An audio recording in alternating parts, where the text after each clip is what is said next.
ദേശാഭിമാനിയിലെ ലേഖന വിവാദത്തിൽ കെ.ആർ. അജയനെതിരെ നടപടിയെടുത്തിട്ടില്ല എന്ന് റെസിഡന്റ് എഡിറ്റർ എം സ്വരാജ്. എന്ത് പ്രസിദ്ധീകരിക്കണം, പ്രസിദ്ധീകരിക്കേണ്ട എന്നത് മാധ്യമത്തിന്റെ സ്വാതന്ത്ര്യമാണ്. അത് വിവാദമാക്കേണ്ട കാര്യമില്ല.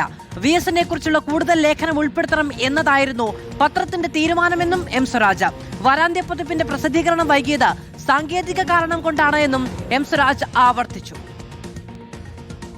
VSന്റെ ചരമദിനത്തിന് മുൻപായി ഇറങ്ങുന്ന ദേശാഭിമാനിയുടെ വാരാന്ത പതിപ്പിൽ VSന്റെ സംബന്ധിച്ചിട്ടുള്ള അനുസ്മരണം തന്നെ ആയിരിക്കണം മുഖ്യ ഇനം എന്ന് തീരുമാനിച്ചിരുന്നു. ആദ്യ പേജ് മാത്രം പോരാ, അവസാന പേജും ഇത് ആദ്യ ചരമവാർഷികമായതുകൊണ്ട് VS തന്നെ ആയിരിക്കണം. അവിടെ മറ്റൊന്നും ബാധകമല്ല. ഞങ്ങൾ അങ്ങനെ തന്നെ തയ്യാറാക്കി. അതൊരു ദിവസം വൈകിയത് ഈ പറഞ്ഞ സാങ്കേതിക കാരണം കൊണ്ട് തന്നെയാണ്, മറ്റൊന്നും പ്രസക്തമായിട്ടുള്ള കാര്യമല്ല. കെ.ആർ. അജയന്റെ പേരിൽ നടപടി സ്വീകരിച്ചു എന്ന് പറയണമെങ്കിൽ ഒന്നുകിൽ ദേശാഭിമാനി പറയണം, അല്ലെങ്കിൽ നിങ്ങൾ പറയുന്ന കെ.ആർ. അജയൻ പറയണം. അങ്ങനെ ഒരു നടപടി ഇപ്പോൾ സ്വീകരിച്ചിട്ടില്ല. ഞാൻ ആ ചോദ്യത്തിന് മറുപടി കൂടി അവസാനിപ്പിക്കുന്നു. ഏതൊക്കെ പ്രസിദ്ധീകരിക്കണമെന്നും ഏതൊക്കെ പ്രസിദ്ധീകരിക്കേണ്ടെന്നും തീരുമാനിക്കാൻ അതത് മാധ്യമങ്ങളുടെ എഡിറ്റോറിയൽ വിഭാഗത്തിന് അവകാശമുണ്ട്. ഞങ്ങളുടെ അവകാശത്തെ ചോദ്യം ചെയ്യാൻ നിങ്ങൾക്കെന്ത് അവകാശം? രാഹിസ് റഷീദ് വിവരങ്ങളുമായി നമ്മളോടൊപ്പം ചേരുകയാണ്. രാഹിസ് റഷീദ്, കെ.ആർ. അജയനെതിരെ നടപടിയെടുത്തിട്ടില്ല. വാരാന്ത്യപ്പതിപ്പിന്റെ ചുമതല ആർക്കാണ്? അത് കെ.ആർ. അജയനാണോ അല്ലയോ എന്ന് പറയാനും കഴിയില്ല.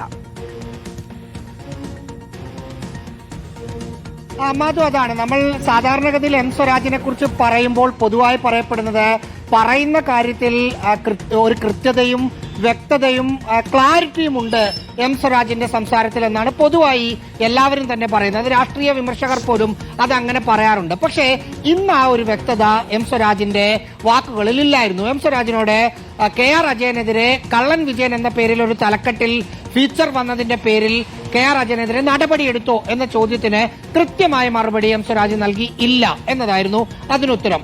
അങ്ങനെയെങ്കിൽ കെ.ആർ. അജയൻ തന്നെയാണോ ഇപ്പോൾ ദേശാഭിമാനി വാരാന്ത്യ പതിപ്പിന്റെ ചുമതലക്കാരൻ എന്ന ചോദ്യത്തിന് വ്യക്തതയില്ലാത്ത മറുപടിയാണ് എം സ്വരാജ് നൽകിയത്.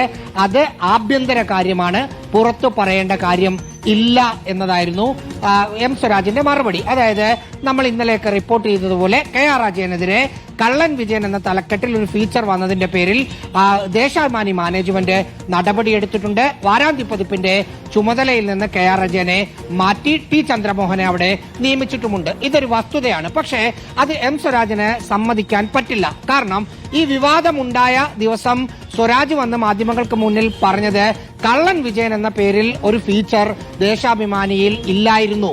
മറ്റ് സാങ്കേതിക കാരണങ്ങൾ കൊണ്ടാണ് ദേശാഭിമാനി അച്ചടിച്ച് പുറത്തിറക്കാത്തത് എന്നാണ് പറഞ്ഞത്.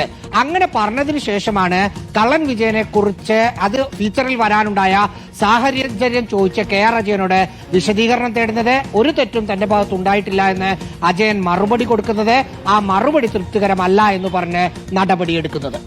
രാഹിസ് റഷീദാണ് വിവരങ്ങൾ നൽകിയത്.